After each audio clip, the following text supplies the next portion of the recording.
नमस्कार दोस्तों, मेरा नाम है अंशु और आप सुन रहे हैं हॉरर कहानी और वो भी मेरी जुबानी। दोस्तों, अगर आपने इस कहानी का पहला भाग नहीं देखा है तो पहले उसे जरूर देखें, नहीं तो यह कहानी आपको बिल्कुल समझ नहीं आएगी।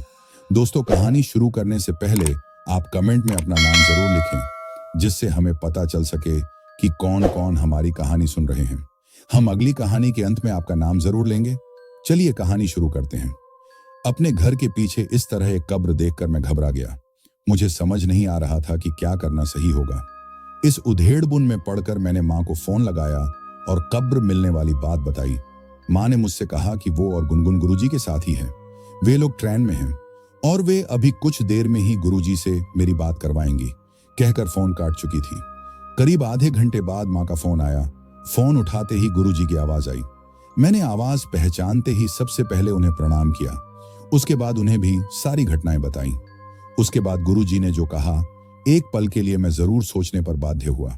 उन्होंने कहा कि शैतान ने तुम्हें कब्र का पता बताया है। इसका मतलब है वो जरूर तुमसे कुछ करवाना चाहता है, कुछ ऐसा जो वो खुद नहीं कर सकता। तुम कब्र वाली बात भूल जाओ और इंतजार करो। आज की रात पगली तुमसे बात करेगी, तुम्हारे सामने आएगी। तुम डरना मत, उससे बात करना, उससे सवाल पूछना और उसे भरोसा दिलाना कि तुम उसे जरूर इंसाफ दिलवाओगे। मैं नहीं जानता गुरुजी कैसे ये सब जान जाते हैं, पर मुझे उन पर पूरा भरोसा है। अब मुझे पगली के आने का इंतजार है, उससे बात करनी है मुझे। मैं काफी देर तक अकेला बैठा रहा, हर कड़ी को जोड़ता रहा, पर मैं गुरुजी जितना ज्ञानी नहीं था। जो दिखता है वही समझ पाता हूं। खैर, अब रात का वक्त हो चला था। मैंने रोटियां बनाई और खुद का हिस्सा खाकर शैतान के लिए बाकी रख अपने बिस्तर पर आ गया। उसके बाद कपड़े उतारे और सो गया। अभी नींद नहीं आई थी। दोपहर में सोने की वजह से रात में जल्दी नींद नहीं आती। मैं करवटें बदलता रहा। फिर जब रात अपने चरम पे थी, तभी उसी वक्त मुझे मेरे सर के पास दीवार में कुछ खुरचने की आवाज आई। मैं चौकन्ना हो गया और अपनी सांसें रोककर उस आवाज से बनने वाले शब्दों को समझने की कोशिश करने लगा। काफी मेहनत के बाद मुझे समझ आया। आवाज कह रही थी, तुम मिलोगे मुझसे? मैं तुम्हें सब कुछ बताना चाहती हूँ। मैं पगली नहीं हूं, मैं शिवांगी हूं। सुनो, वो शैतान दूसरे वाले कमरे में है, कुछ तंत्र मंत्र कर रहा है, अपनी शक्तियां बढ़ा रहा है। मुझे डर लगता है उससे। तुम मेरे साथ बालकनी के नीचे चलोगे? मैंने कहा, हाँ बिल्कुल चलूंगा। फिर आवाज आई, एक काम करोगे, दूसरे वाले कमरे के बाहर एक दिया जला आओ। दिए की पवित्र रोशनी उस शैतान को कमरे से बाहर निकलने नहीं देगी। मैं बालकनी के नीचे तुम्हारा इंतजार करूंगी। मैं झट से उठा, कपड़े पहने और अपने मंदिर में जलने वाले दिए को उठाकर दूसरे कमरे के दरवाजे के बीचों बीच रखाया। फिर तेजी से बालकनी के नीचे गया। वहां अंधेरा था, पर उस अंधेरे के बीच एक चीज चमक रही थी। वो थी शिवांगी दीदी की पवित्र आत्मा। वो चमकती हुई चीज बिल्कुल वहीं पर ठहरी हुई थी जहां शाम को मैंने कब्र देखा था। मैं धीरे धीरे उसके पास गया और वहीं जमीन पर पालथी मारकर बैठ गया। मैंने देखा वो चमकदार सी चीज एक मानव आकृति थी, पर उसका रंग पानी के जैसा सफेद था। मैं उसके उस पार भी देख पा रहा था। हवा के झोंके के साथ वो हिलती और लहराती रहती। उसके बालों में जैसे तारे जड़े हों। धीरे से वो मेरे चेहरे की तरफ पलटी। अब मैं उसका चेहरा देख पा रहा था। धीरे धीरे उसका रंग बदला। अब वो एक सांवली सी लड़की थी। उसके चेहरे में छुपा था बेहिसाब दर्द, आंखों में समाया था डर। उसने धीरे से कहा, नीलेश, तुम जानते हो मेरे बारे में, तुमने सब पता कर लिया है। मैं एक कमजोर आत्मा हूं। मुझे हर रात तकलीफ देने वाला कौन है? तुम नहीं समझ पाए। वो वही स्कूल का पुराना गार्ड है। उसने मरने के बाद भी मेरा पीछा नहीं छोड़ा। बात आज से 2 साल पहले की है। उस वक्त मेरा दिमाग काम नहीं कर पाता था। मैं एक बेबस औरत थी। लोगों ने मुझे पगली समझा। वो गार्ड पिछले 8 सालों से लगातार मेरा बलात्कार करता रहा। उस गार्ड का नाम अजय है।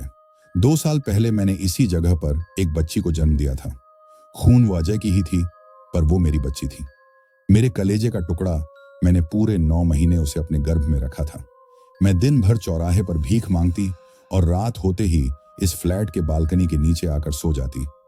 ये तुम्हारे बालकनी का छज्जा मुझे धूप, बरसात और गर्मी से बचाता था। पर एक रात मुझे काफी दर्द हुआ और असहाय दर्द के बाद मैंने एक बच्ची को जन्म दिया। पर इस दर्द ने मुझे बेहद कमजोर कर दिया था। मैं अपनी बच्ची को गोद में उठा भी नहीं पाई। वो उसी जगह पत्तों में खून से लथपथ पड़ी थी और माँ के सीने से निकले अमृत को पीने के लिए रो रही थी, पर मैं उसे अपना दूध तक नहीं पिला पाई। इतना कहकर वो फिर सिसकने लगी, उसकी आवाज भर्राने लगी। गुस्से और दर्द के एहसास में उसकी आंखें लाल हो गईं और कुछ ही देर बाद उसके आंखों से खून बरसने लगा। वो खून के आंसू रो रही थी। मैं उसके दर्द को महसूस कर पा रहा था, क्योंकि उस नन्ही सी जान को इस कदर तड़पते हुए और मरते हुए मैंने भी तो देखा था। वो फिर बताने लगी, बच्ची के जन्म के कुछ देर बाद ही अजय वहां आया और उसने मेरे ही आंखों के सामने मेरी बच्ची को इस खंभे से पछाड़ पछाड़ कर मार डाला। मैं उसे रोकती रही, दुहाई देती रही, पर उसने मेरी एक न सुनी। इसके बाद मैं टूट चुकी थी। इस दुनिया का कोई इंसान मेरी मदद करने नहीं आया। मैं जिंदगी से हार चुकी थी। पर इसके बाद भी उस हैवान को चैन नहीं आया। उसने मेरी उसी अधमरी हालात में भी मेरा बलात्कार किया और मेरे शरीर से निकलने वाले रक्त को उसने अपने पूरे जिस्म में मल लिया और अट्ठाहस करने लगा। ऐसा लगा जैसे उसकी कोई इच्छा पूरी हो गई। मैं टुकड़ों में पड़ी अपने ही खून को, कलेजे के टुकड़ों को देखती रही। मेरा दिल इस दर्द को बर्दाश्त नहीं कर पाया और धीरे धीरे मेरी आंखें बंद होने लगी। मैं समझ चुकी थी कि ये मेरे अंतिम पल हैं, मेरे दुख भरे जीवन का अंत। पर मेरी बच्ची को मारकर उसने अच्छा नहीं किया। मरते मरते मैंने उस ईश्वर से एक ही प्रार्थना की, हे भगवान, अगर तेरा वजूद है इस दुनिया में कहीं, तो मुझे एक मौका जरूर देना कि मैं इस शैतान का अंत करूं। अब मेरी आंखें पूरी तरह से बंद हो चुकी थी। मैंने खुद को बहुत हल्का महसूस किया और दिमाग को संतुलित भी पाया। मैंने देखा मैं हवा में थी और वो शैतान कब्र खोद रहा था। मैं अपना शरीर त्याग चुकी थी, एक आत्मा बन चुकी थी। मेरे ही आंखों के सामने उसने मेरे मरे हुए जिस्म को इसी कब्र में दफना दिया। मैं आत्मा बनकर भी 9 दिनों तक भटकती रही। मेरे पास कोई शक्ति नहीं थी, पर 9 दिनों बाद मैंने देखा, अब अंधेरे में लोग मुझे देख पा रहे थे और मैं चीजें छू पा रही थी। मैं समझ चुकी थी कि अब मैं अपने दुश्मन और अपनी एक दिन की बच्ची के खूनी को उसके किए की सजा दे सकती थी। मैंने उस शैतान अजय को बहुत ढूंढा, पर वो मुझे नहीं मिला। इस बीच में स्कूल गई और भगवान के रूप में छुपे उस शैतान, उस पादरी को मार डाला। बड़ी खतरनाक मौत दी उसे। स्कूल के छत पे ले जाकर नंगा कर उसे पानी की टंकी में डाल दिया, जिससे कुछ ही देर में वो मर गया। पर मुझे सुकून तो उस अजय को मारकर ही मिलता। इतना कहने के साथ ही वो गायब हो गई। मैं उसे पुकार ही रहा था कि तभी हवा के तेज झोंके के साथ कोई अदृश्य ताकत मेरे पास आई और मेरे चेहरे पर 10-12 थप्पड़ जड़ दिए। ये दर्द इतना भयानक था कि मैं उसी हालत में जमीन पर गिर गया और मेरे कानों में आवाज आई, दिया तो बुझ गया। ये बोलने के बाद वो काफी देर तक हंसता रहा और फिर शायद वो वहां से चला गया। मैं काफी देर तक अपने गाल पे उन थप्पड़ों का दर्द महसूस करता रहा। फिर वहां से उठकर अपने कमरे में आ गया। घर के मंदिर में जाकर माथे पर टीका लगाया और कपड़े उतार कर सो गया। नींद में जाने के बाद भी मैं मेरे गालों में झंझनाहट महसूस करता रहा। अब मैं सो चुका था गहरी नींद में, लेकिन अचानक मैंने खुद को फिर से अपने बालकनी के नीचे पाया। उसी तरह पालथी मारकर बैठा था मैं और मेरे सामने बैठी थी पगली। इस बार मैंने उससे कहा, शिवांगी दीदी, तुम एक कमजोर आत्मा हो, पर मैं जानता हूं तुम एक मजबूत मां भी हो। तुमने अपने बच्चे की मौत देखी है। ठीक उसके जन्म के कुछ देर बाद ही मुक्त होने की इच्छा को मारकर तुम बदले की इच्छा को जगाओ। तुम्हारे साथ भी तो कितना बुरा हुआ। उन सब का बदला तुम्हें लेना ही होगा। उस शैतान अजय से डरो मत, उसे लड़ो। मैं मदद करूंगा तुम्हारी। कल के बाद मेरे गुरुजी भी आ रहे हैं। वो जरूर तुम्हें मुक्त कर देंगे, पर तब जब तुम अपना बदला पूरा कर लोगी। मैंने देखा शिवांगी दीदी मुझे टुकुर टुकुर देख रही थी। वो मेरी बातों को समझ रही थी। मैंने कहा, आगे बताओ क्या हुआ तुम्हारे साथ? उस शैतान की लाश कहाँ है? उसकी ऐसी क्या कमजोरी है जिससे उसे हराया जाए? वो किस चीज से डरता है? फिर उसने आगे की कहानी बतानी शुरू की। मैं पूरे 2 महीने तक आत्मा बनकर भटकती रही और उस अजय को तलाशती रही। इस बीच मैंने कई बार उस स्कूल के हेडमास्टर से मुलाकात की और उससे पूछा कि गार्ड कहाँ है, पर वो मुझे देखकर इतना डर गया कि वो अपने होश ही गवा बैठा। फिर एक दिन मुझे अजय दिखा बाजार में। मैंने उसका पीछा करना शुरू किया। काफी देर तक वो बाजार से खरीदारी करता रहा। उसके बाद वो बाजार के पीछे कपड़ों की एक पुरानी फैक्ट्री में गया, जो शायद काफी सालों से बंद था। उसे मेरे होने का कोई आभास नहीं था। उसे नहीं अंदाजा था कि जिस पगली की उसने कमजोर समझकर उसकी जिंदगी बर्बाद कर दी, मरने के बाद उस पगली के भीतर बहुत सारी शक्तियां आ गई हैं। मैं जानती थी वो एक तंत्र मंत्र करने वाला आदमी था, इसलिए मैंने सीधे सीधे ही उसे मार डाला, क्योंकि अगर उसे जरा भी एहसास होता मेरे होने का तो वो जरूर मुझसे बचने के लिए उपाय करता, और फिर उसे मारना मेरे लिए मुश्किल हो जाता। इसलिए रात में जब वो सो रहा था तभी मैं उसे उसी फैक्ट्री के नीचे गोडाउन में ले गई। इस हादसे से वो डर गया, पर मुझे उसका इस तरह डरना अच्छा लग रहा था। मैंने गोडाउन के अंदर से जाने वाले नाले में गिराकर उसके मुंह में कीचड़ डालकर उसे मार डाला। मरने से पहले भी उसने अपनी बेशर्मी नहीं छोड़ी। उसने कहा कि वो कोई आम इंसान नहीं था, मां काली की विशेष कृपा है उस पर। एक शैतान है वो, उसके पास बहुत सारी शक्तियां हैं और उसे मारकर मैं उसे और शक्तिशाली बना रही हूं। मरते मरते भी वो हंसता रहा। उसकी हंसी मुझे चुभती रही, पर उसकी मौत ने मुझे बहुत सुकून दिया। आज भी उसकी लाश उसी कीचड़ में फंसी हुई है। मौत का कारण कीचड़ था, शायद इसलिए वो कीचड़ से डरने लगा है, लेकिन वो चाहता है किसी तरह उसकी लाश को, जो अब कंकाल में बदल चुका है, उसे कोई निकाले और उसके कंकाल को सुरक्षित कहीं रख दे, ताकि कभी कोई उसे जलाकर उसकी मुक्ति न कर पाए। उसे मुक्त होने की कोई इच्छा नहीं, उसे बस सारी भटकती आत्माओं को अपने बस में रखने की इच्छा है। इसके लिए वो मां काली की आराधना करता है और कुछ तांत्रिकों के साथ मिलकर अपनी शक्तियां बढ़ाता है। उसे मारने के बाद मैं उसी स्कूल के हेडमास्टर और गणित के शिक्षक को मारना चाहती थी, पर मेरे ऐसा कर पाने से पहले ही अजय की आत्मा ने मुझ पर अपने काले जादू का उपयोग किया और मेरी शक्तियां घटने लगी। मैं बस अब सीमित जगहों तक ही जा सकती हूँ। वो हर रात मुझे पुरानी घटनाओं से रूबरू करवाता और हर रात मुझे ये दर्द उतना ही नया लगता जैसे ये सब उसी वक्त हो रहा है। मैं बस अब लोगों के सपनों में ही जा पाती हूँ। इस बीच तुम यहाँ आए और तुमने मेरी मदद करनी चाहिए, तो उसे ये बात अच्छी नहीं लगी। वो चाहता है तुम मेरी नहीं बल्कि उसकी मदद करो और उसके कंकाल को सुरक्षित जगह पर रखो। वो इसके लिए तुम्हें डराना चाहता है। वो और ज्यादा शक्तियां बना रहा है ताकि वो तुम्हें मौत का डर बिल्कुल मौत के पास ले जाकर दिखा सके। वो अब मुझ पे कम तुम पे ज्यादा नजर रखता है, पर तुम्हारे माथे का टीका तुम्हारी रक्षा करता है। वो चाहता है कि वो इतना ताकतवर शैतान बने जिसे भगवान के अस्तित्व से भी कोई डर ना हो। मैं नहीं जानती आगे क्या होगा, पर अब मैं लड़ूंगी। उस पापी का अंत होना ही चाहिए। उसके शरीर को तो बहुत आसान मौत दी है मैंने, पर उसकी आत्मा को मैं तड़पा तड़पा कर खत्म करूंगी। तुम मेरी मदद करना, पर कल की रात हम दोनों के लिए काफी मुश्किल होगी। कल उसे अपार शक्तियां प्राप्त होंगी, जिसके लिए वो पिछले 6 महीनों से व्यस्त था। कल शायद वो ईश्वर से भी न डरे। तुम्हें बहुत सावधान रहना होगा। कल के बाद जब तुम्हारे गुरुजी यहां आ जाएंगे, उसके बाद ही हम कुछ कर पाएंगे। पर याद रखना, वो कितना भी डराए, पर तुम्हें उसकी लाश को सुरक्षित नहीं करना है। वो शायद तुम्हारे जज्बातों के साथ भी खेले। तुम्हें ऐसा लगेगा कि अब कोई और रास्ता नहीं बचा, पर तुम घबराना मत।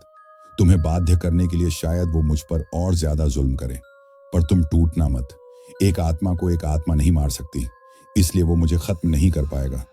अब मैं जा रही हूं। मैं कोशिश करूंगी वो शैतान तुम्हें नुकसान ना पहुंचा पाए। इतना कहकर पगली चाली गई। मेरी भी नींद टूट चुकी थी। पगली की बातों ने मुझे डरा दिया था, पर मुझे किसी तरह आज का दिन बिताना ही होगा। आज मैंने नहा धोकर ईश्वर की पूजा की, जो ज्यादातर हर दिन मैं नहीं करता था। उसके बाद जैसे ही मैं ऑफिस के लिए तैयार होकर घर से निकलने की कोशिश की, तो देखा घर का दरवाजा बाहर से बंद था। पर कोई क्यों मुझे बाहर से बंद करके चला गया? मैं काफी देर तक आवाज लगाता रहा, पर किसी ने दरवाजा नहीं खोला। मैंने अपना फोन निकाला और अपने ऑफिस के सहकर्मियों को फोन लगाने की कोशिश की, पर मेरे फोन का नेटवर्क नदारद था। मैं बहुत घबरा गया और चुपचाप अपने कमरे में आ गया, पर कमरे में कोई था। मुझे उसकी उपस्थिति का आभास हो रहा था। वो मेरे छत पे रेंग रहा था। पूरे कमरे में एक अजीब सी बदबू फैली थी और फिर कमरे के कोने में एक आकृति उभरी। अब मैं इस आकृति को पहचानता था। ये पतली दुबली वही आकृति है जिसे कल दोपहर मैंने अपने सिरहाने बैठा देखा था। उसने मुझसे कहा कि वो मुझे नुकसान नहीं पहुंचाएगा, लेकिन मुझे उसके कहे अनुसार कुछ काम करने होंगे। उसने कहा कि मैं काले कपड़े पहनकर सो जाऊं। उसके बाद वो मेरी आत्मा को अपने साथ ले जाएगा और मेरी आत्मा को अपने बस में कर वो अपने कंकाल को इसी घर में ले आएगा, ताकि वो यहाँ सुरक्षित रह सके। वो आकृति इतना कहकर जोर जोर से हंसने लगी और धीरे धीरे मेरे करीब आने लगी। मैं उसे अपने पास आते हुए देखता रहा। जैसे जैसे वो मेरे पास आता उसका रूप और डरावना हो जाता।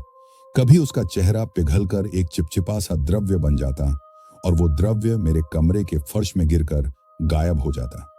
कभी उसकी आंखों से लाल खून निकलने लगता और उसके दांत जो पहले से ही काले थे एक एक कर टूटने लगते और वो टूटने की आवाज पूरे कमरे में फैलकर माहौल को डरावना बना देती।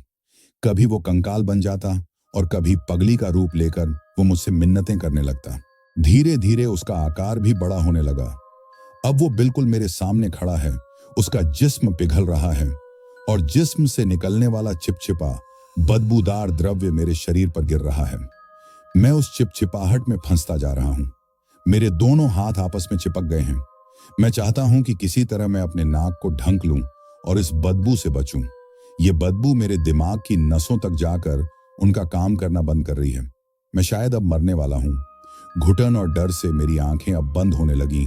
अधखुले आंखों से मैं देख रहा हूं वो शैतान जोर जोर से हंस रहा है और कह रहा है कि यही तो मैं चाहता हूं कि तुम सो जाओ। पूरा कमरा उसकी हंसी की आवाज में हिल रहा है। ऐसा लग रहा है जैसे मेरे कमरे में भूकंप आया है। घर का हर सामान फर्श पर गिरते जा रहा है। मैं अब अपने होश में नहीं हूं। अब आंखों के आगे अंधेरा छा रहा है। पर उसी वक्त एक हवा सरसराती हुई मेरे कमरे के अंदर आई और कानों में किसी ने धीरे से कहा, सोना मत। इस आवाज में इतनी विनती थी कि मैंने एक झटके में अपनी आंखें खोल दी। कुछ इस तरह मेरी आंखें खुलकर चौड़ी हो गई जैसे ये अभी फटने ही वाली हो। पर खुली आंखों का नजारा बेहद भयानक था। वो शैतान अभी भी अपने जीभ से चिपचिपा लार टपकाता हुआ मेरे पास आता रहा। वो बिल्कुल मेरे पास ही दिखाई देता, पर वो मुंह तक पहुंच नहीं पा रहा था। ये बात मैंने काफी देर बाद गौर की। शायद कोई चीज थी जिसकी वजह से वो मुझे छू नहीं पा रहा था। पर जो खतरनाक रूप वो मुझे दिखा रहा था, वो देखना एक आदमी के लिए आसान नहीं था। मैंने देखा कि उसके जिस्म पे कई सारे छेद हो गए हैं और उन छेदों से खून रिस रहा है और वो गहरा लाल बदबूदार खून पूरे कमरे में फैल गया है। थोड़ी देर बाद उसके जिस्म पे बने छेदों से कीड़े निकलने लगे, सफेद रेंगने वाले कीड़े, और ये सारे कीड़े लगातार मेरी ओर आ रहे थे। मैं महसूस कर पा रहा था मेरे पैरों से रेंगते हुए ये सारे कीड़े मेरे पूरे जिस्म में फैल रहे थे।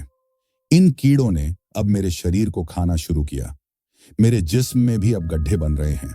उन गड्ढों से खून के फव्वारे निकल रहे हैं, पर मुझे किसी प्रकार का दर्द नहीं हो रहा। हालांकि ये सब देखना एक जीवंत अनुभव था, पर मैं समझ चुका था ये सब मात्र एक छलावा है। मैंने अपने मन को कड़ा किया, खुद को तैयार किया इस खतरनाक चुनौती को झेलने के लिए। मैं काफी देर तक ढीठ बनकर उस शैतान को देखता रहा। अब वो भी समझ चुका था कि मुझे उसके खेल से कोई डर नहीं था। इसके बाद वो अपने असली रूप में आया। एक कमजोर शरीर, एक हड्डियों का ढांचा। इस बार उसने मुझे बहुत प्यार से कहा, देखो मैं जानता हूं कि तुम चाहते हो तुम इस घर में चैन से रहो। मैं जानता हूं वो पगली तुम्हें ये सब करने के लिए कह रही है, पर तुम एक बार मेरी बातों को ध्यान से सुनो। तुम बस कुछ देर के लिए सो जाओ। मैं अपना काम करके तुम्हारी आत्मा तुम्हें वापस कर दूंगा। उसके बाद मैं इस घर से चला जाऊंगा और पगली की आत्मा को भी कैद कर लूंगा। वो भी तुम्हें परेशान नहीं कर पाएगी। बस तुम कुछ देर के लिए सो जाओ। अब मुझसे रहा नहीं गया। मैंने उससे कहा, शैतान, तूने तो जीते जी इतने पाप किए हैं कि मैं उन सब के लिए ही तुझे माफ नहीं कर सकता। फिर मरने के बाद भी तुम्हें कोई पछतावा नहीं है। तूने उस पगली के साथ बहुत बुरा किया। वो अकेली थी ना, इसलिए। पर अब तू जान ले, मैं उसका भाई हूं। पगली को तो मैं जरूर मुक्त करूंगा, पर उससे पहले तुझे तेरे गुनाहों की सजा मिलेगी। इस घर में आने के पहले मैं खुद को डरपोक समझता था, पर मैं उतना भी डरपोक नहीं कि एक अकेली औरत पर जुल्म होने से रोक ना पाऊं। मेरे साथ मेरे ईश्वर हैं, वो मेरी सुरक्षा करेंगे तुम जैसे शैतान से। अब तुम तैयार हो जाओ, तुम्हारे काले कारनामों का अंत जल्द ही होगा। मेरी बातें सुनने के बाद जैसे उसके खोखले जिस्म में आग लग गई। एक कड़कदार आवाज में उसने मुझे धमकी दी कि अब तुम नहीं बचोगे, तुम्हारा भगवान भी तुम्हें नहीं बचा पाएगा। इतना कहकर वो एक झटके में अदृश्य हो गया, शायद खिड़की के रास्ते से ही, क्योंकि ठीक उसी वक्त खिड़की अपने आप खुली और पर्दा हवा में फड़फड़ाने लगा। काफी देर तक पर्दा लहराता रहा। शैतान चला गया। शायद अब वो और खतरनाक बनकर आएगा। मैंने चुनौती जो दे डाली थी उसे, कहीं मैंने कुछ गलत तो नहीं किया। मैं सोच ही रहा था ये सब कि तभी बाहर दरवाजे पर दस्तक हुई। मैं हड़बड़ाकर सीढ़ियों से उतरा और तेजी से दरवाजा खोला तो सामने माँ थी और उनके साथ साधारण से वस्त्र पहने गुरुजी और मेरी छुटकी। माँ ने बिना कुछ कहे ही मुझे गले से लगा लिया और रोने लगी। शायद वो मुझे सही सलामत देखकर अपनी खुशी रोक नहीं पाई। गुरुजी के पैर छूकर मैं सबको अंदर ले आया। गुरुजी ने जैसे ही घर में प्रवेश किया, मैंने उनके चेहरे में चिंता की रेखाएं साफ साफ पढ़ लीं। वे जान चुके थे कि थोड़ी ही देर पहले इस घर में क्या हुआ था। मुझे घूरकर उन्होंने कहा, क्या तुम सच में जीवित हो या फिर एक आत्मा बन चुके हो? उनके इस सवाल ने मुझे हैरान कर दिया। माँ भी फिर से भावुक होकर गुरुजी की तरफ प्रश्नवाचक नजरों से देखती रही। छुटकी भी शायद वक्त की गंभीरता को समझ रही थी। वो चुप थी और शायद डरी हुई भी। फिर गुरुजी ने ही चुप्पी खत्म करते हुए मेरे माथे पर हाथ रखते हुए कहा, तुमने इन दिनों जो भी झेला है, महसूस किया है, वो सब मुझे दिखाई दे रहा है और मैं यकीन नहीं कर पा रहा हूं कि ये सब पल जीकर भी तुम जिंदा हो। ये किसी आम इंसान के वश का नहीं। तुम एक बहादुर लड़के हो। शायद मैं नहीं भी आता तो भी तुम स्वयं ये काम कर लेते, पर मुझे चिंता थी तुम्हारी, इसलिए आधे रास्ते में ही ट्रेन से उतरकर मैंने हेलीकॉप्टर की व्यवस्था की ताकि तुम्हारे पास जल्द से जल्द पहुंच सकूं। मैं निशब्द था गुरुजी की शक्तियों को देखकर, पर मैं खुश था कि मैं अब यहां अकेला नहीं। माँ ने आते ही घर की जिम्मेदारी संभाली और रसोई में जाकर खाना बनाया। हम सब ने पेट भर भोजन किया। उसके बाद माँ मुझे कमरे में ले गई और मेरे सर को अपने गोद में रखकर मुझे सुलाने लगी। कई दिनों से मानसिक और शारीरिक तकलीफों की वजह से मैं काफी थक चुका था और शायद मुझे माँ की गोद की ही जरूरत थी। बेखौफ मैं माँ की गोद में सोया नींद के आगोश में जाने ही वाला था कि तभी मेरे फोन का रिंगटोन बजा।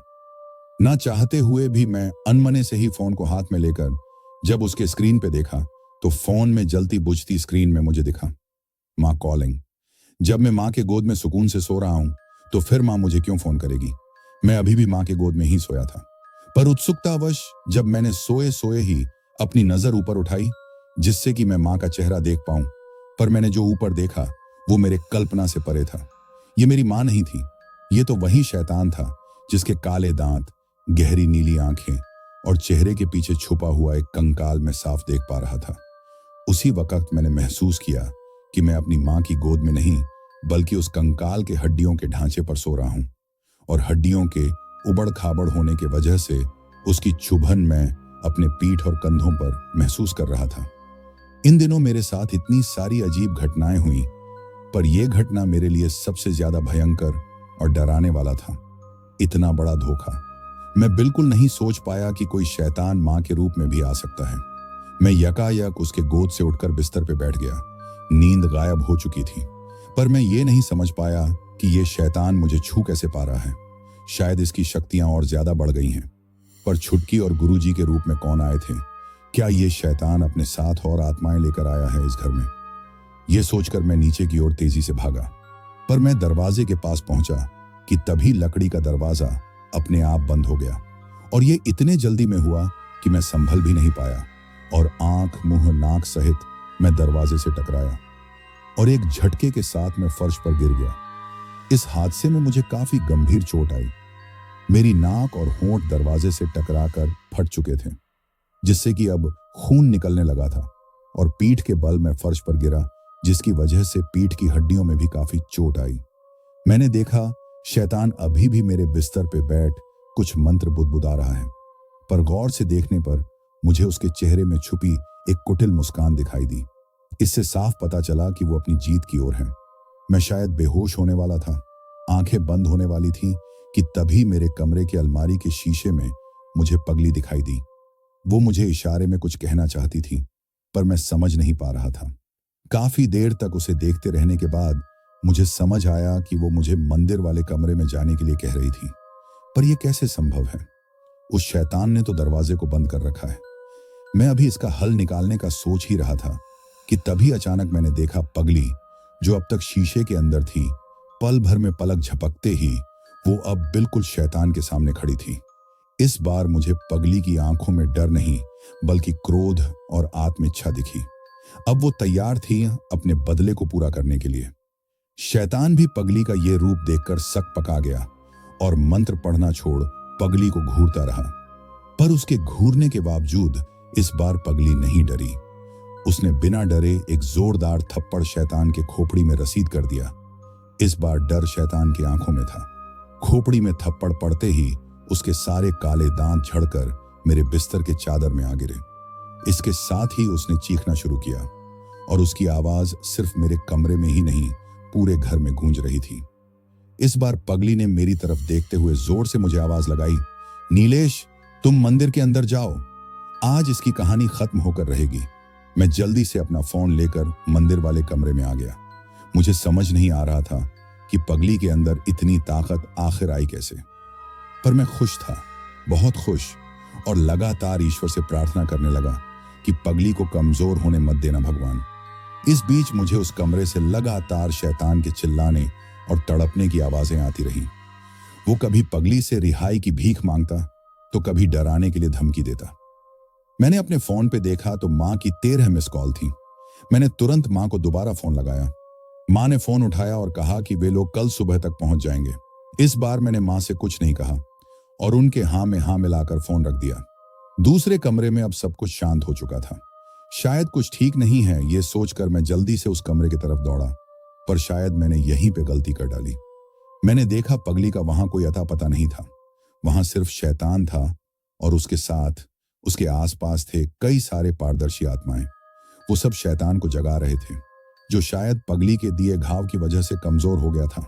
शायद उसका घमंड अब चूर हो गया था, पर उसके पाले ये कुछ शैतानी आत्माएं जिनको शैतान ने अपने वश में कर रखा था, वे सब लगातार उसकी सेवा में खड़े थे। पर मेरे कमरे में जाते ही उन सब की नजर मुझ पर पड़ी। अब शैतान को छोड़ सभी आत्माएं मेरी ओर बढ़ने लगे। मैं एक एक कदम पीछे जाता और वे सब लगातार एक एक कदम मेरी ओर बढ़ते गए। इतनी सारी शक्तियों को देखकर मैं खुद डर चुका था, पर मेरी चिंता पगली को तलाश रही थी। क्या वो भी इतनी सारी आत्माओं को देखकर डरकर भाग गई, या फिर क्या वो उसी कमरे में कैद होकर रह गई? मुझे समझ नहीं आ रहा कि मैं क्या करूं, इन सब से भागूं, लड्डू या पगली की तलाश करूं। पर यह सब सोचने का वक्त ही कहां था मेरे पास। अनगिनत रूह मेरे और बढ़ते चले आ रहे थे और हर कदम के साथ उनकी चाल तेज होती जा रही थी। ये इतने पारदर्शी थे कि सिवाय इनकी आंखों के मैं और कुछ नहीं देख पा रहा था। बाकी सब कुछ बिल्कुल पानी जैसा था, ठीक जैसे पानी का एक आवरण ओढ़ रखा है उन्होंने। मैं अब अपने घर के बाहर आ चुका था और मेरे घर से बाहर जाते ही मेरे घर का मुख्य दरवाजा मेरे मुंह पर ही बंद कर दिया गया। अब मेरे घर पे उन अनजान रूहों का कब्जा था और शायद उनके बीच ही कहीं फंसी थी एक मासूम सी रूह, बेचारी पगली। क्योंकि अगर पगली बाहर होती तो वो जरूर मुझे कोई इशारा देती। मैं काफी देर तक घर के दरवाजे पे खड़ा रहा, पर उसके अंदर जाने की मेरी हिम्मत नहीं बची थी। मैं बस अब गुरुजी के आने का इंतजार कर रहा था। बस मुझे आज की रात जागकर गुजारनी होगी, नहीं तो किसी भी वक्त वो शैतान मेरी आत्मा पर कब्जा कर सकता है। मैं अपनी बालकनी के छज्जे के नीचे आकर बैठ गया। सुनसान इस जगह पे मैं नितांत अकेला अपने नींद से लड़ता रहा। कीड़े मकोड़े की आवाज भी आज मुझे बेहद डरा रही थी। मैं सोच रहा था कि जब मैं इस घर में पहली बार आया था और बालकनी के नीचे के इस हिस्से को देखकर चिढ़ा था, तब मुझे बिल्कुल अंदाजा नहीं था कि एक दिन इसी जगह से मैं इस कदर जुड़ जाऊंगा। रात के पहले दशक तक मैं सोचता रहा, पर अब मेरे पास सोचने के लिए कुछ भी नहीं बचा था। धीरे धीरे नींद मुझ पर हावी होने लगी। मैं अब सोना चाहता था। शायद मेरी आंखें बंद होने ही वाली थीं, पर तभी मुझे सुनाई दी घुंघरू की आवाज, जो कहीं दूर से आ रही थी, पर वो आवाज लगातार मेरे पास ही आ रही थी। उस आवाज में ऐसी खनक थी कि मैं मंत्र मुग्ध सा हो गया और उस आवाज में खोने लगा। अब मेरी नींद जा चुकी थी। मैं बस सुन रहा था घुंघरू से निकले संगीत को। एक लोरी सा वो मुझ पर असर कर रही थी। सुलाने वाली लोरी नहीं, जगाए रखने वाली लोरी। धीरे धीरे आवाज अब कहीं मेरे आसपास से ही आ रही थी। अब मैं उस आवाज के मालिक को ढूंढ रहा था। तभी मेरे घर के दीवार के एक कोने से झांकती मुझे 2 आंखें दिखाई दी, चंचल आंखें, बिल्कुल मासूम। जब मैंने इशारे से उन आंखों को अपने पास बुलाया तो एक छोटी सी बच्ची शायद 2 या 3 साल के नन्हे नन्हे कदमों को बढ़ाकर मेरे पास आने लगी और वो मंत्र मुग्ध करने वाली आवाज भी उसके साथ साथ आ रही थी। उसके नन्हे पैरों के झुमके की आवाज थी ये। मैं बिना पलकें झपकाए बस उस नन्ही सी गुड़िया को देख रहा था। मैं खो गया था उसके भोलेपन में, उसकी आंखों की सच्चाई में और उसकी मुस्कान में। वो अब बिल्कुल मेरे पास थी। मुझे देखकर एक शरारती मुस्कान बिखेर रही थी। मैं अब सब कुछ भूल चुका था, शैतान, पगली और अपने घर के अंदर दिखे उन अनगिनत रूहों को भी मैं भूल चुका था। मुझे बस वो बच्ची दिख रही थी। धीरे धीरे जब वो बिल्कुल मेरे पास आई तो मैंने गौर किया कि मैं इस बच्ची को जानता हूं, पर कैसे? तभी दिल के एक कोने से आवाज आई, ये तो हूबहू पगली की परछाई है। भीनी भीनी सी एक खुशबू, नन्हे पायल की आवाज और उस गुड़िया की मुस्कान, सब कुछ जादू जैसा लग रहा था। हालांकि उस नन्ही परी को देखकर एक पल के लिए मुझे लगा कि ये पगली की ही परछाई है, पर फिर उसी पल में मैं ये तक भूल गया कि पगली कौन है। मैं बस उस बच्ची में खोसा गया था। मैं काफी देर तक उसे निहारते रहा, वो भी मुझे देखकर मुस्कुराती रही। ऐसा लग रहा था जैसे हम दोनों एक दूसरे को सदियों से जानते हैं। ज्यादातर मैं बच्चों से दूर ही रहता था, क्योंकि मुझसे बच्चों के नखरे उठाए नहीं जाते थे। पर इस नन्ही परी की तो बात ही कुछ और थी। वो खेलती तो मैं भी खेलता, वो हंसती तो मैं भी हंसता। हम एक दूसरे के पीछे भागते, फिर एक दूसरे से छुपते, एक दूसरे को ढूंढते। वो जब घुंघरू पहने नन्हे नन्हे कदमों से भागती तो मैं भी उसके पीछे जाने से बाध्य हो जाता। वो कभी मेरे सीने से लग के कान में गुदगुदी करती तो कभी मेरे कंधे पे चढ़कर मेरे बाल खींचती। मैं समझ भी नहीं पाया और उसके साथ खेलते खेलते डरावनी रात भी गुजर चुकी थी। मैंने देखा जैसे जैसे सवेरे की रोशनी वातावरण को उजाला करने लगी और रात का अंधेरा खत्म होने लगा, ठीक उसी वक्त वो बच्ची जिसके नशे में मैं रात भर सम्मोहित था, वो भी मुझसे दूर जाने लगी। पर अब भी वो पीछे मुड़ मुड़ कर मुझे देखती और खिलखिलाकर आगे बढ़ जाती। मैं तब तक उसके नूपुर की आवाज सुनता रहा जब तक कि वो मेरे आंखों से ओझल नहीं हो गई। अचानक मुझे लगा जैसे मैं एक लंबी नींद से जगा हूं और वो बच्ची मेरे सपनों में आई हो। पर मैं जानता हूं ये कोई सपना नहीं, ये सच था। ऐसा सच जिसने मुझे रात भर सोने नहीं दिया। मैं रात भर जागता रहा, वो भी बिना एक भी उबकाई लिए। रात भर मैं एक अजीब से उत्साह से भरा रहा। शायद वो जो भी थी मुझे जगाए रखने के लिए ही मेरे पास आई थी। खैर, अब मेरे सामने सुबह की रोशनी थी और उस रोशनी में छुपा था ढेर सारा विश्वास, सब कुछ ठीक हो जाने का। मैं घर की तरफ बढ़ा तो जाकर देखा कि दरवाजा तो सामान्य रूप से खुला था, वही दरवाजा जिसे कल रात मेरे मुंह पे बंद कर दिया गया था। घर के अंदर भी सब कुछ ठीक ठाक ही था। माँ और गुरुजी अब आने ही वाले होंगे, मुझे जल्दी से अपना हुलिया ठीक कर लेना चाहिए। इस विचार के साथ मैं नहाने के लिए बाथरूम चला गया। ठंडा पानी एक सुकून सा दे रहा था और उस पानी में बह रहा था मेरा डर।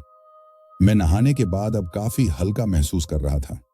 फटाफट मैंने पोहा बनाया और टीवी ऑन कर माँ और गुरुजी का इंतजार करने लगा।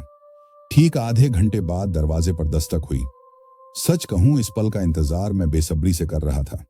दरवाजा खोलते ही माँ और छुटकी दिखी, पर उनके साथ गुरुजी नहीं थे। माँ ने कहा कि गुरुजी बाजार गए हैं, क्योंकि शाम को घर में पूजा होगी, उसके लिए कुछ जरूरी सामग्री लेने गए हैं। पर यह सब सोचने का वक्त ही कहाँ था मेरे पास। अनगिनत रूह मेरे और बढ़ते चले आ रहे थे और हर कदम के साथ उनकी चाल तेज होती जा रही थी। ये इतने पारदर्शी थे कि सिवाय इनकी आंखों के मैं और कुछ नहीं देख पा रहा था। बाकी सब कुछ बिल्कुल पानी जैसा था, ठीक जैसे पानी का एक आवरण ओढ़ रखा है उन्होंने। मैं अब अपने घर के बाहर आ चुका था और मेरे घर से बाहर जाते ही मेरे घर का मुख्य दरवाजा मेरे मुंह पर ही बंद कर दिया गया। अब मेरे घर पे उन अनजान रूहों का कब्जा था और शायद उनके बीच ही कहीं फंसी थी एक मासूम सी रूह, बेचारी पगली। क्योंकि अगर पगली बाहर होती तो वो जरूर मुझे कोई इशारा देती। मैं काफी देर तक घर के दरवाजे पे खड़ा रहा, पर उसके अंदर जाने की मेरी हिम्मत नहीं बची थी। मैं बस अब गुरुजी के आने का इंतजार कर रहा था। बस मुझे आज की रात जागकर गुजारनी होगी, नहीं तो किसी भी वक्त वो शैतान मेरी आत्मा पर कब्जा कर सकता है। मैं अपनी बालकनी के छज्जे के नीचे आकर बैठ गया। सुनसान इस जगह पे मैं नितांत अकेला अपने नींद से लड़ता रहा। कीड़े मकोड़े की आवाज भी आज मुझे बेहद डरा रही थी। मैं सोच रहा था कि जब मैं इस घर में पहली बार आया था और बालकनी के नीचे के इस हिस्से को देखकर चिढ़ा था, तब मुझे बिल्कुल अंदाजा नहीं था कि एक दिन इसी जगह से मैं इस कदर जुड़ जाऊंगा। रात के पहले दशक तक मैं सोचता रहा, पर अब मेरे पास सोचने के लिए कुछ भी नहीं बचा था। धीरे धीरे नींद मुझ पर हावी होने लगी। मैं अब सोना चाहता था। शायद मेरी आंखें बंद होने ही वाली थी, पर तभी मुझे सुनाई दी घुंघरू की आवाज, जो कहीं दूर से आ रही थी, पर वो आवाज लगातार मेरे पास ही आ रही थी। उस आवाज में ऐसी खनक थी कि मैं मंत्र मुग्ध सा हो गया और उस आवाज में खोने लगा। अब मेरी नींद जा चुकी थी। मैं बस सुन रहा था घुंघरू से निकले संगीत को। एक लोरी सा वो मुझ पर असर कर रही थी। सुलाने वाली लोरी नहीं, जगाए रखने वाली लोरी। धीरे धीरे आवाज अब कहीं मेरे आसपास से ही आ रही थी। अब मैं उस आवाज के मालिक को ढूंढ रहा था। तभी मेरे घर के दीवार के एक कोने से झांकती मुझे दो आंखें दिखाई दी। चंचल आंखें, बिल्कुल मासूम। जब मैंने इशारे से उन आंखों को अपने पास बुलाया तो एक छोटी सी बच्ची शायद 2 या 3 साल के नन्हे नन्हे कदमों को बढ़ाकर मेरे पास आने लगी, और वो मंत्र मुग्ध करने वाली आवाज भी उसके साथ साथ आ रही थी। उसके नन्हे पैरों के झुमके की आवाज थी ये। मैं बिना पलकें झपकाए बस उस नन्ही सी गुड़िया को देख रहा था। मैं खो गया था उसके भोलेपन में, उसकी आंखों की सच्चाई में और उसकी मुस्कान में।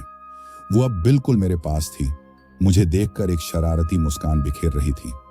मैं अब सब कुछ भूल चुका था, शैतान, पगली और अपने घर के अंदर दिखे उन अनगिनत रूहों को भी मैं भूल चुका था। मुझे बस वो बच्ची दिख रही थी। धीरे धीरे जब वो बिल्कुल मेरे पास आई तो मैंने गौर किया कि मैं इस बच्ची को जानता हूं, पर कैसे? तभी दिल के एक कोने से आवाज आई, ये तो हूबहू पगली की परछाई है। भीनी भीनी सी एक खुशबू, नन्हे पायल की आवाज और उस गुड़िया की मुस्कान, सब कुछ जादू जैसा लग रहा था। हालांकि उस नन्ही परी को देखकर एक पल के लिए मुझे लगा कि ये पगली की ही परछाई है, पर फिर उसी पल में मैं ये तक भूल गया कि पगली कौन है।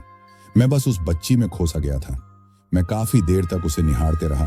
वो भी मुझे देखकर मुस्कुराती रही। ऐसा लग रहा था जैसे हम दोनों एक दूसरे को सदियों से जानते हैं। ज्यादातर मैं बच्चों से दूर ही रहता था, क्योंकि मुझसे बच्चों के नखरे उठाए नहीं जाते थे। पर इस नन्ही परी की तो बात ही कुछ और थी। वो खेलती तो मैं भी खेलता, वो हंसती तो मैं भी हंसता। हम एक दूसरे के पीछे भागते, फिर एक दूसरे से छुपते, एक दूसरे को ढूंढते। वो जब घुंघरू पहने नन्हे नन्हे कदमों से भागती तो मैं भी उसके पीछे जाने से बाध्य हो जाता। वो कभी मेरे सीने से लग के कान में गुदगुदी करती तो कभी मेरे कंधे पे चढ़कर मेरे बाल खींचती। मैं समझ भी नहीं पाया और उसके साथ खेलते खेलते डरावनी रात भी गुजर चुकी थी। मैंने देखा जैसे जैसे सवेरे की रोशनी वातावरण को उजाला करने लगी और रात का अंधेरा खत्म होने लगा, ठीक उसी वक्त वो बच्ची जिसके नशे में मैं रात भर सम्मोहित था, वो भी मुझसे दूर जाने लगी। पर अब भी वो पीछे मुड़ मुड़ कर मुझे देखती और खिलखिलाकर आगे बढ़ जाती। मैं तब तक उसके नूपुर की आवाज सुनता रहा जब तक कि वो मेरे आंखों से ओझल नहीं हो गई। अचानक मुझे लगा जैसे मैं एक लंबी नींद से जगा हूं और वो बच्ची मेरे सपनों में आई हो। पर मैं जानता हूं ये कोई सपना नहीं, ये सच था। ऐसा सच जिसने मुझे रात भर सोने नहीं दिया। मैं रात भर जागता रहा, वो भी बिना एक भी उबकाई लिए। रात भर मैं एक अजीब से उत्साह से भरा रहा। शायद वो जो भी थी मुझे जगाए रखने के लिए ही मेरे पास आई थी। खैर, अब मेरे सामने सुबह की रोशनी थी और उस रोशनी में छुपा था ढेर सारा विश्वास सब कुछ ठीक हो जाने का।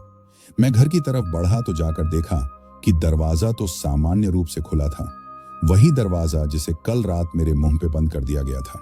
घर के अंदर भी सब कुछ ठीक ठाक ही था। माँ और गुरुजी अब आने ही वाले होंगे, मुझे जल्दी से अपना हुलिया ठीक कर लेना चाहिए।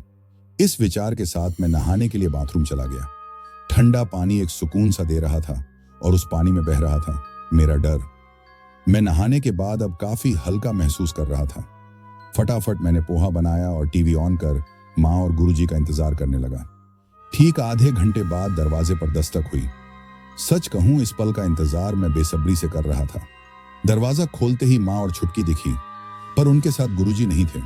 माँ ने कहा कि गुरुजी बाजार गए हैं, क्योंकि शाम को घर में पूजा होगी, उसके लिए कुछ जरूरी सामग्री लेने गए हैं।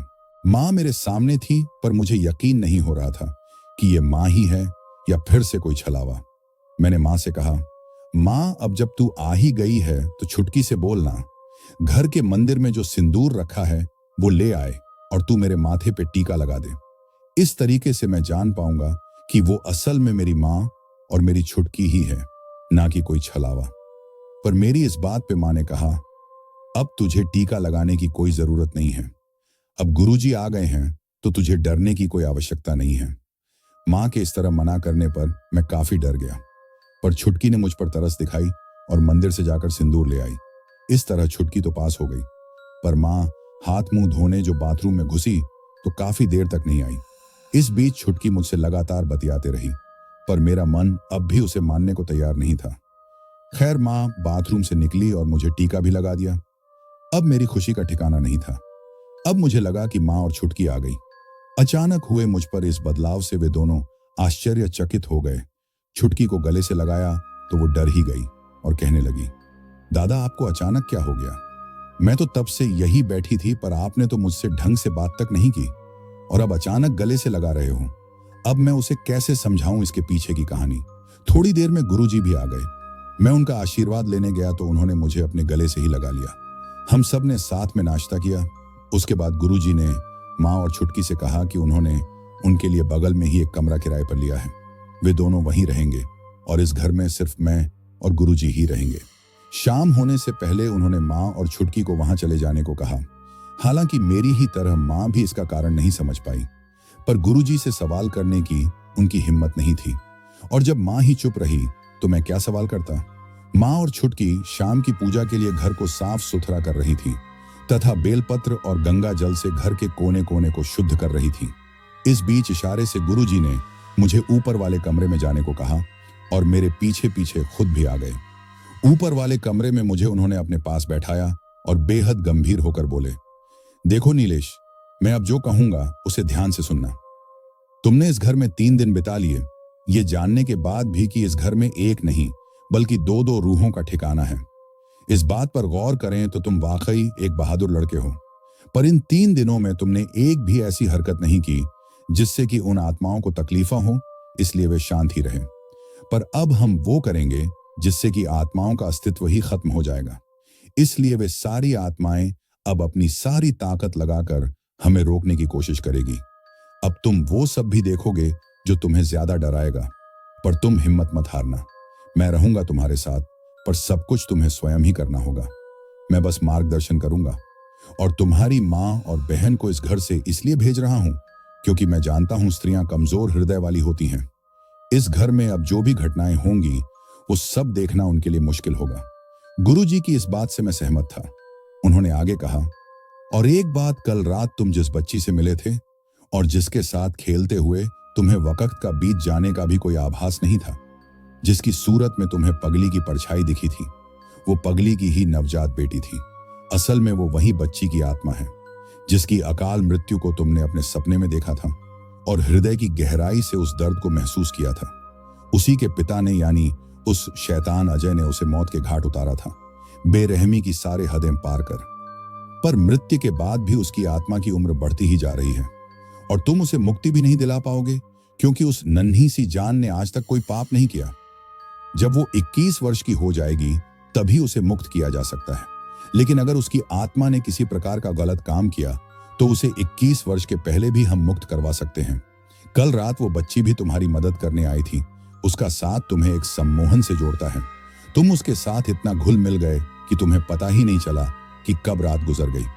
पर क्या तुमने एक बार भी ये सोचा कि शिवांगी की आत्मा कहाँ गई? तो सुनो, वो इसी कमरे में है। मैं उसे महसूस कर पा रहा हूं। शैतान ने उसे इसी कमरे के किसी वस्तु में कैद कर दिया है। वो तुमसे जुड़ नहीं पा रही है, पर वो तुम्हें देख पा रही है। अब वो तुमसे सपनों में ही मिलेगी। शाम में हम आज काली माँ की पूजा करेंगे, उनसे आशीर्वाद लेंगे जिससे कि हम बुरी शक्तियों का नाश कर सकें। पर उससे पहले तुम्हें शिवांगी से मिलना होगा, उसे आजाद करना होगा इस कमरे से। तुम अभी सो जाओ और सपने में शिवांगी से मिलो, उसके बाद मुझसे दोबारा मिलना। इस बार मुझसे नहीं रहा गया और मैं गुरुजी से पूछ ही बैठा, गुरुजी आप मुझे ये बता सकते हैं कि आपको ये सब कैसे पता चल जाता है? कैसे आपके पास मेरे सारे सवालों का जवाब होता है? आप तो अभी अभी इस घर में आए हैं, पर मैं तो लगभग 1 हफ्ते से यही हूं और जो भी घटनाएं मेरे साथ घटती हैं मैं बस उनके पीछे का सवाल ढूंढ पाता हूं। जवाब तो आप देते हैं, पर यह कैसे संभव है? आम ज्ञानियों की तरह आपके तौर तरीके भी नहीं हैं।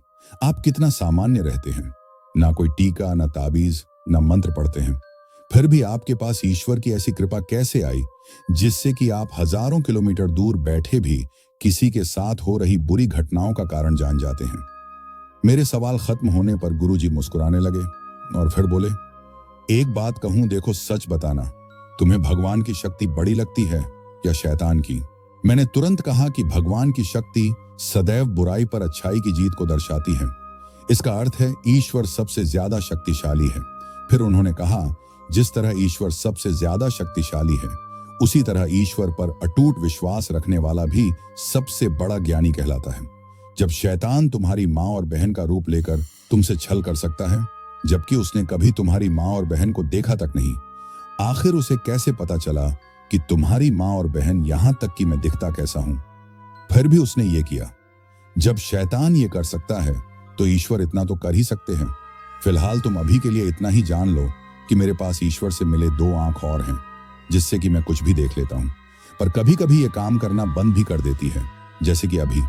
इसलिए तो मैं नहीं देख पा रहा हूं कि शिवांगी को उस शैतान ने कौन सी चीज में कैद किया है। इसलिए ये काम तुम्हें सौंप रहा हूं। पर इस काम को करने के लिए तुम्हें पहले सोना होगा, इसलिए अब तुम सो जाओ। मैं पूजा की तैयारी करता हूं। कभी विस्तार से तुम्हें सब कुछ समझाऊंगा। इतना कहकर गुरुजी मुस्कुराते मुस्कुराते चले गए। मैं गुरुजी की बातों से पूरी तरह संतुष्ट तो नहीं था, पर कुछ कुछ समझ जरूर गया था। उनके जाने के बाद मैंने कमरे की बत्ती बुझाई और बिस्तर पे आराम से सो गया। कल से जगा होने की वजह से नींद ने बहुत जल्दी ही मुझे अपने आगोश में भर लिया। अब मैं सो रहा था, यहां तक कि मैंने एक नींद भी मार ली, पर मुझे कोई सपना नहीं आया। मैं अब जाग रहा था, पर मैं चिंतित था कि पगली क्यों मेरे सपने में नहीं आई। इस बीच मुझे अंधेरा बड़ा सताने लगा, तो मैंने कमरे की लाइट जला दी और वापस सो गया। इस बार मुझे मेरे नींद में कुछ हलचल महसूस हुई। शायद मैं सपनों की दुनिया में जा रहा था। आहिस्ता आहिस्ता मैंने देखा, अब पगली अपने एक नए रूप में है। उसकी आंखों में बदले की भावना ही सर्वोपरि है। वो गुर्रा रही है, उसकी आंखों में अंगारे जल रहे हैं। शैतान उसके सामने बेहद कमजोर नजर आ रहा है। वो बस खोखली धमकियां दे रहा है और पगली लगातार उस पर वार करती जा रही है। वो कभी हवा का झोंका बनकर शैतान के कान में घुस जाती और दूसरे कान से निकल जाती। इस वक्त वो शैतान दर्द से तिलमिला उठता। मैं एक मूक दर्शक बनकर ये सब देख रहा था। मन ही मन पगली के इस रूप को देखकर प्रसन्न हो रहा था कि तभी अचानक धड़ाम की आवाज के साथ उस कमरे की खिड़की खुली और एक के बाद एक लगातार अनगिनत रूह उस कमरे में घुस आई और पगली को घेर कर मंत्र बुदबुदाने लगी। ये मंत्र मैं सुन नहीं पा रहा था, पर मैं देख पा रहा था कि इन मंत्रों में इतनी ताकत थी कि अभी अभी शेरनी सी दहाड़ती पगली, मरने के बाद भी अपने लिए लड़ती पगली अब कमजोर पड़ने लगी थी। वो अब कराह रही थी। अचानक पगली की आत्मा एक कागज के टुकड़े में बदल गई और वो कागज पूरे कमरे में फड़फड़ाने लगा। फिर अचानक उस कागज में आग लग गई। धीरे धीरे कागज जलने लगा, पर इससे पहले कि कागज का टुकड़ा जलकर खत्म होता, कागज उड़कर सीधे मेरे कमरे में रखे मिट्टी के सुराही के अंदर चली गई, जो कि पानी से भरा हुआ था। ओह, तो इसका मतलब पगली की आत्मा सुराही के अंदर फंसी हुई है।